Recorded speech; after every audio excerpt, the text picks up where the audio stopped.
कहानी है एक बुजुर्ग महिला की। एक बुजुर्ग औरत मर गई। यमराज लेने आए।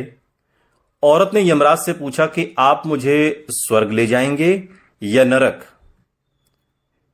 यमराज बोले, दोनों में से कहीं नहीं। तुमने इस जन्म में बहुत अच्छे कर्म किए हैं, इसलिए मैं तुम्हें सीधे प्रभु के धाम पर लेकर जा रहा हूं। और इस तरीके से दोनों के बीच संवाद शुरू होता है और फिर इस संवाद के माध्यम से आप इस पूरी कथा को समझने की कोशिश करिए। वो कहते हैं कि मैं सीधे तुम्हें प्रभु के धाम पर ले जा रहा हूं। और बुजुर्ग औरत खुश हो गई, बोली, धन्यवाद, पर मेरी आपसे एक विनती है। मैंने यहां धरती पर सबसे बहुत स्वर्ग नरक के बारे में सुना है। मैं एक बार इन दोनों जगहों को देखना चाहती हूं। यमराज बोले, तुम्हारे अच्छे कर्म हैं, इसलिए मैं तुम्हारी ये इच्छा पूरी करता हूं। चलो हम स्वर्ग और नरक के रास्ते से होते हुए प्रभु के धाम चलेंगे। दोनों चल पड़े। सबसे पहले नरक आया। नरक में बुजुर्ग औरत ने जोर जोर से लोगों के रोने की आवाज सुनी। वहां नरक में सभी लोग दुबले पतले और बीमार दिखाई दे रहे थे। औरत ने एक आदमी से पूछा कि यहां आप सब लोगों की ऐसी हालत क्यों है? आदमी बोला, तो और कैसी हालत होगी? मरने के बाद जब से यहां आए हैं हमने एक दिन भी खाना नहीं खाया। भूख से हमारी आत्माएं तड़प रही हैं। बुजुर्ग औरत की नजर एक विशाल पतीले पर पड़ी जो कि लोगों के कद से करीब 300 फीट ऊंचा होगा। उस पतीले के ऊपर एक विशाल चम्मच लटका हुआ था। उस पतीले से बहुत शानदार खुशबू आ रही थी। बुजुर्ग औरत ने उस आदमी से पूछा कि इस पतीले में क्या है? आदमी मायूस होकर बोला कि यह पतीला बहुत ही स्वादिष्ट खीर से हर समय भरा रहता है।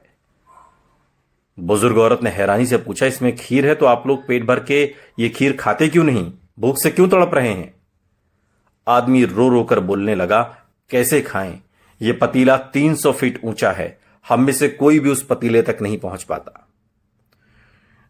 बुजुर्ग औरत को उन पर तरस आ गया। सोचने लगी, बेचारे खीर का पतीला होते हुए भी भूख से बेहाल है। शायद ईश्वर ने इन्हें ही ये दंड दिया होगा। यमराज बुजुर्ग औरत से बोले, चलो अब हमें देर हो रही है। दोनों चल पड़े और कुछ देर चलने पर स्वर्ग आया। यहां पर बुजुर्ग औरत को सबकी हंसने खिलखिलाने की आवाज सुनाई दी।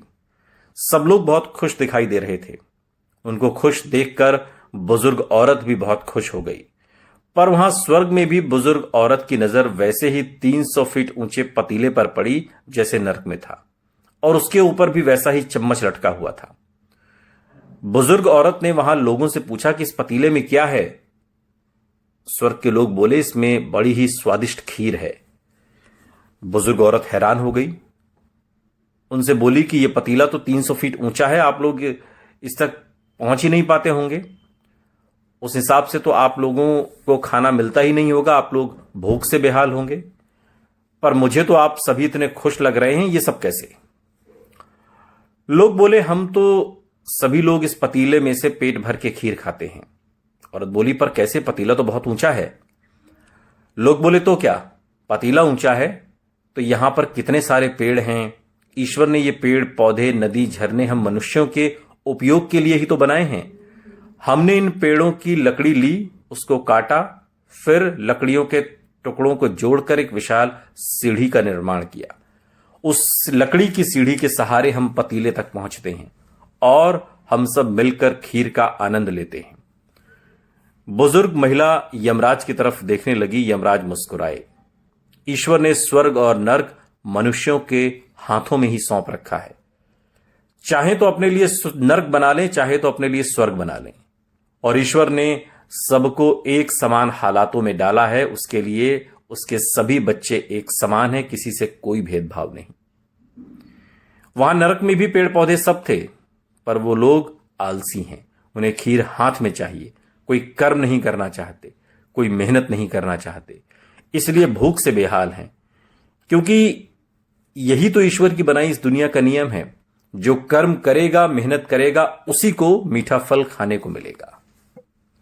सुनते रहिए द माइथोलॉजी रेडियो। सुनता है सारा इंडिया की। कहानी है एक बुजुर्ग महिला की।